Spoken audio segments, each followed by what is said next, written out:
Hi అండి, అందరికీ welcome back to my channel. ముందుగా అందరికి గురు పౌర్ణమి శుభాకాంక్షలు. మా ఇంట్లో అయితే పూజ కంప్లీట్ అయ్యిందండి.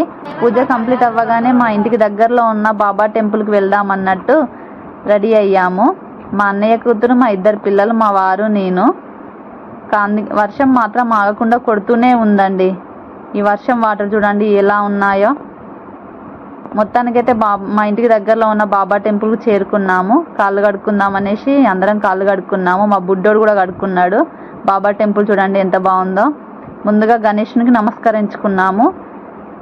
ఆ తర్వాత శివ పార్వతులకు నమస్కరించుకొని దీపం ముట్టించి ఉదిబస్తీలు ముట్టించి మొక్కుకున్నాను. పక్కనే శివ పార్వతుల పక్కనే నాగదేవత ఉంది. నాకు నాగదేవత అంటే చాలా ఇష్టం అండి. నాగదేవత దగ్గర బొట్టు పెట్టుకున్నాము. నాగదేవతకి నమస్కరించుకొని బొట్టు పెట్టుకున్నాము. దువ్వి ఉంది, బాబా దువ్వికి ఎంట్రీ అయినాము.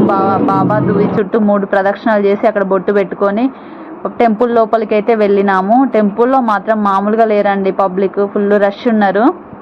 అయినా కూడా బాబా దర్శనం అయింది. బాబా చాలా అందంగా అలంకరించారు. బాబాని దర్శనం చేసుకున్నాము. ఈ వీడియో మీకు నచ్చినట్లయితే లైక్, షేర్, సబ్స్క్రైబ్ చేయండి ఫ్రెండ్స్. సబ్స్క్రైబ్ చేయడం మాత్రం మర్చిపోకండి ఫ్రెండ్స్.